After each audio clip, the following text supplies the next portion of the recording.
बिस्मिल्लाहिर्रहमानिर्रहीम अस्सलामु अलैकुम रहमतुल्लाहि व बरकातुहू। नाज़रीन, आप देख रहे हैं दुनिया मेरे आगे यूट्यूब चैनल और मैं हूं गुलाम नबी मदनी।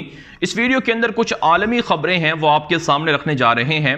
नाज़रीन, तुर्की को दज्जाली ताकतों ने घेरना शुरू कर दिया है। आप जानते हैं तुर्की इस्लामी दुनिया का एक बड़ा ताकतवर मुल्क है। तुर्की की फ़ौज दुनिया की बेहतरीन फ़ौजों में शुमार होती है। तुर्की के पास असलहा दुनिया का बेहतरीन असलहा है और तुर्की दुनिया के अंदर ड्रोन तैयारे बनाने वाला दुनिया का सबसे बड़ा जदीद और एडवांस मुल्क है। और तुर्की इस वक्त शाम के अंदर, इराक के अंदर भी ऑपरेशन कर रहा है ताकि वहाँ से कुर्द बागियों को, दीगर दाइश के दहशतगर्दों को ख़त्म किया जाए। तुर्की की बढ़ती हुई तरक्की से यूरोप खौफजदा है, अमरीका खौफजदा है, सलीबी ताकतें और दज्जाली ताकतें खौफजदा हैं। इसलिए तुर्की को अब घेरना शुरू कर दिया गया है। एक खबर तो ये सामने आ रही है कि तुर्की को FATF के ज़रिए से ब्लैक लिस्ट करवाने और उसको ग्रे लिस्ट के अंदर डालने और उस पर पाबंदियां लगाने की कोशिश हो रही है। तुर्की पर इल्ज़ाम है कि वो अलहदगी पसंदों को, वो अस्करियत पसंदों को, जंगजुओं को फंडिंग कर रहा है, पैसा दे रहा है, असलहा दे रहा है। हालांकि नाज़रीन, तुर्की ने कोई ऐसा काम नहीं किया जिससे FATF उन पर पाबंदी लगा सके। जैसा कि पाकिस्तान पर पाबंदी है, FATF के ज़रिए से ग्रे लिस्ट में पाकिस्तान है और पाकिस्तान पर सिर्फ ये इल्ज़ाम है कि वो उसने अफ़गानिस्तान की क्यों मदद की है, अफ़गानिस्तान के अंदर अमरीका और यूरोप की शिकस्त में पाकिस्तान क्यों हिस्सा डाला है, इस वजह से पाकिस्तान पर पाबंदी है और इल्ज़ाम यह है कि पाकिस्तान दहशतगर्दों को फंडिंग कर रहा है। नाज़रीन, भारत के 40 से 42 बैंक ऐसे हैं जिन्होंने $1 अरब से ज़ायद की मनी लॉन्ड्रिंग की है जो दहशतगर्दों को गई है। दुनिया इस बात को नोट कर चुकी है कि दाइश जो IED धमाका खेज़ मवाद इस्तेमाल करता है, वो धमाका खेज़ मवाद और उसमें इस्तेमाल होने वाली चीज़ें भारत की कंपनियों से आती हैं, लेकिन भारत के ख़िलाफ़ कभी FATF ने एक्शन नहीं लिया। यहाँ तक कि नाज़रीन, भारत के अंदर जो जोहरी मवाद है वो भी यूरेनियम ब्लैक मार्केट के अंदर फ़रोख्त होती है, लोग पकड़े जाते हैं लेकिन भारत पर पाबंदी नहीं लगती है। भारत दुनिया के अंदर सबसे ज़्यादा दहशतगर्दों को फंडिंग करने वाला मुल्क है लेकिन पाबंदी नहीं लगती है। अमेरिका ने, यूरोप ने खुद दाइश को सपोर्ट किया, दाइश को फंडिंग की, दाइश को मदद की, लेकिन अमेरिका और यूरोप के किसी मुल्क पर पाबंदी नहीं लगी। अगर पाबंदी लगती है तो वो तुर्की पर लगती है या फिर पाकिस्तान पर लगती है। और ये नाज़रीन, पाबंदियां क्यों लग रही हैं और उसके पीछे वजह क्यों है कि सिर्फ मुसलमानों को टारगेट किया जा रहा है? क्योंकि दज्जाली ताकतों को किसी भी इस्लामी मुल्क की तरक्की हजम नहीं है। दज्जाली ताकतें, सलीबी ताकतें नहीं चाहती कि तुर्की तरक्की करे, पाकिस्तान तरक्की करे, ये हमारी आंखों में आंखें डालकर बात करे। आप जानते हैं चंद दिन पहले जो अफ़गान तालिबान का डेलीगेशन था वो तुर्की गया था। तुर्की के वज़ीर ख़ारजा से उनकी मुलाकात हुई थी, तुर्की के दीगर हुकाम से उनकी मुलाकातें हुई थीं। जैसे ही तालिबान और तुर्की की कुर्बतें बढ़ने लगीं, जो अमेरिका है, जो यूरोप है, इसकी जो ये तंजीमें हैं, इन्होंने एक्शन लेना शुरू कर दिया और तुर्की को अब धमकियां दी जा रही हैं कि तुर्की के ख़िलाफ़ FATF के ज़रिए से मौशी पाबंदियां लग सकती हैं।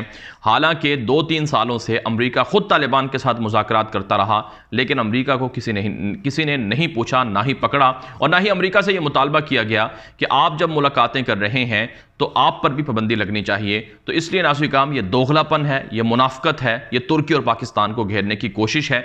इसलिए मुसलमानों को जागते रहना चाहिए, बेदार रहना चाहिए और ये समझ लेना चाहिए कि कुफरिया ताकतें, सलीबी ताकतें किसी भी वक्त उनकी नहीं हो सकती हैं। नाज़रीन, यहाँ पर आपको एक और ख़बर तुर्की से जुड़ी हुई देते हैं। तुर्की के सदर तैयब एर्दोगान ने पार्लियामेंट को कह दिया है कि शाम और इराक के अंदर जो तुर्क फ़ौजें ऑपरेशन कर रही हैं उनकी मुद्दत के अंदर तोसी की जाए, यानी फ़ौजों को रखा जाए, क्योंकि अभी तक दहशतगर्द ख़त्म नहीं हुए हैं। तुर्की को शाम से और इराक से कुर्द बागियों से और इसी तरह से दाइश के दहशतगर्दों से मुकाबला है, उससे सामना है। बहुत से कुर्द बागी जाकर हमला करते हैं, तुर्की के अंदर दाइश के दहशतगर्द जाकर हमला करते हैं। अब तक सैकड़ों दाइश के दहशतगर्द और कुर्द बागी तुर्की हलाक कर चुके हैं, उन्हें गिरफ्तार कर चुका है। नाज़रीन, इत्तलात सामने आ रही हैं कि तुर्की मजीद अपनी फ़ौजें शाम के अंदर रखेगा, भेजेगा, इराक के अंदर भी रखेगा और शाम के अंदर बशार दरिंदे को, इसराइल की सहयोनी ताकतों को काफ़ी नुकसानात का सामना करना पड़ रहा है। नाज़रीन, आप जानते हैं इसराइल ईरान के कंधों पर सवार होकर, बशार दरिंदे के कंधों पर सवार होकर शाम पर कब्जा करके ग्रेटर इसराइल बनाना चाहता है और तुर्की को भी कमज़ोर करना चाहती हैं खुफिया ताकतें لیکن ترکی اپنی فوجوں کو رکھے ہوئے ہے، آپریشن کر رہا ہے، باوجود اس کے کہ ترکی کی فوجوں کو بھی حملوں کا سامنا ہے، ان پر بھی حملے ہوتے ہیں، وہ شہید ہو جاتے ہیں، لیکن ترکی اپنے دشمنوں کے خلاف آپریشن کر رہا ہے اور کامیابی حاصل کر رہا ہے۔ ناظرین کرام، ترکی، پاکستان، سعودی عرب، یہ دنیا کے بڑے طاقتور ممالک ہیں، اگر ان کو نقصان ہوتا ہے تو امت مسلمہ بے حد متاثر ہوگی، لہٰذا ان کے اندر ہونے والی سازشوں پر نظر رکھنا بہت ضروری ہے۔ ناظرین کرام، ایک اور بڑی خبر آپ کے سامنے رکھتے ہیں۔ یہ خبر بنیادی طور پر اسرائیل کے ایک عبرانی کا میڈیا ہے، اس نے یہ خبر بریک کی ہے، جسے TRT عربک نے بھی ترجمہ کر کے نشر کیا ہے اور دیگر جگہوں پر بھی یہ خبر نشر ہوئی ہے۔ خبر یہ ہے کہ اسرائیل اور سعودی عرب کے درمیان دوستی شروع ہو چکی ہے۔ اسرائیل اور سعودی عرب کے درمیان تعلقات بحال کرنے کے لیے یا سفارتی تعلقات بڑھانے کے لیے امریکہ ثالثی کا رول پلے کر رہا ہے۔ ناظرین کرام، رپورٹ میں یہ کہا گیا ہے کہ جیک سولیوان، جو امریکہ کے نیشنل سیکیورٹی ایڈوائزر ہیں، سلامتی کے مشیر ہیں، انہوں نے چند دن پہلے وزٹ کیا تھا سعودی عرب کا اور نیوم شہر کے اندر ملاقات کی تھی نائب سعودی ولی عہد محمد بن سلمان سے، اور اس ملاقات کے اندر جو امریکی حکومت اور انتظامیہ کا پیغام تھا وہ پہنچایا گیا تھا۔ محمد بن سلمان کو کہا گیا تھا کہ امریکہ سعودی عرب کی بہت سی چیزوں کو حل کر سکتا ہے، بہت سی مشکلات کو حل کر سکتا ہے، لیکن بدلے میں سعودی عرب کو اسرائیل کے ساتھ تعلقات رکھنا ہوں گے۔ اس رپورٹ کے مطابق سعودی عرب نے اس کا انکار نہیں کیا ہے کہ ہم اسرائیل کے ساتھ تعلقات نہیں رکھیں گے، لیکن سعودی عرب نے کچھ مزید مطالبات کیے ہیں اور بتدریج اس سلسلے کو آگے بڑھانے پر اتفاق کیا ہے۔ ناظرین کرام، عرب ریاستیں اپنی شناخت کھوتی جا رہی ہیں، اپنے ایجنڈے اور اپنے نظریے سے پیچھے ہٹ رہی ہیں۔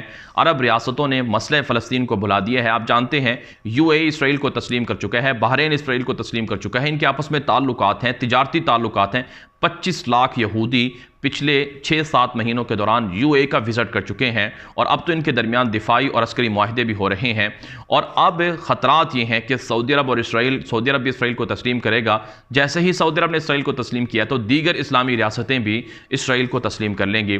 اسرائیل کو تسلیم کرنے کا مطلب فلسطین سے مسلمانوں کا دستبردار ہونا ہے، اور مسجد اقصی سے مسلمانوں کا دستبردار ہونا ہے، اور مسجد اقصی پر اور فلسطین پر مکمل طور پر یہودیوں کا قبضہ کروانا ہے۔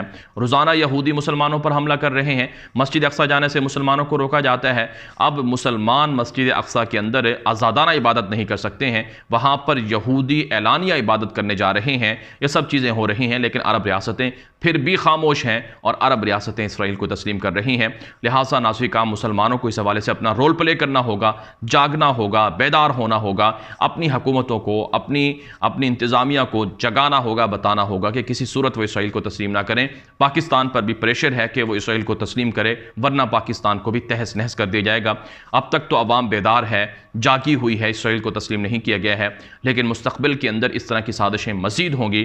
لیکن پاکستان دنیا کا واحد ایسا ملک ہے جو کسی صورت بھی اسرائیل کو تسلیم نہیں کرے گا۔ یہاں کے عوام غیور ہے، یہاں کے لوگ بہادر ہیں۔ بہرحال ناظرین کرام، ایک اور بڑی خبر آپ کے سامنے رکھتے ہیں۔ لبنان، جو فلسطین کے ساتھ جڑا ہوا ایک اسلامی ملک ہے، وہاں پر حزب اللہ، جو ایران نواز تنظیم ہے، اس کی سازشیں تیز ہو گئی ہیں۔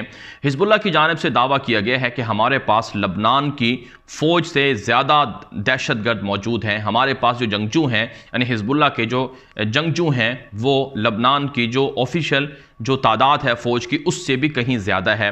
ناظرین کرام، لبنان کے اندر پچھلے 2-3 سالوں سے حالات خراب ہیں، اور ان دنوں کافی حالات گمبھیر ہو چکے ہیں، اور لبنان کے اندر جو حزب اللہ ہے، یہ اپنے ہی لوگوں پر حملہ کروا کے الزام سنی مسلمانوں پر لگا رہی ہے، اور پھر وہاں پر انتشار اور فساد ہو رہا ہے۔ شیعہ سنی فسادات کروانے کے لیے جو سازشیں ہیں صہیونیوں کی، وہ تیز ہو چکی ہیں۔ ناظرین کرام، اسرائیل بھی ایران کے کندھوں پر سوار ہو کر لبنان کے اندر، عراق کے اندر اور شام کے اندر قبضہ کر رہا ہے، لیکن پھر بھی ایران یہ دعویٰ کرتا ہے کہ وہ اسرائیل کا مخالف ہے اور امریکہ کا مخالف ہے، اور مرگ بر امریکہ اور مرگ بر اسرائیل کے نعرے لگاتا ہے، حالانکہ ایسا کچھ بھی نہیں ہے۔ یہودیوں کے، صہیونیوں کے، صلیبیوں کے اور ایران کے مختلف ملکوں کے اندر جو پراکسی تنظیمیں ہیں، جو پراکسی وار ہے، اس سے مسلمانوں کو بچنا چاہیے، اس سے مسلمانوں کو ڈرنا چاہیے۔ بہرحال ناظرین کرام، یہ ویڈیو دوستوں کے ساتھ واٹس ایپ پر، فیس بک پر، ٹویٹر پر، انسٹاگرام پر، ہر جگہ پر نشر کریں تاکہ لوگوں کو معلومات مل سکیں، لوگوں کو حقائق مل سکیں۔ اب تک کے لیے اتنا ہی اجازت دیجیے۔ السلام علیکم ورحمۃ اللہ وبرکاتہ۔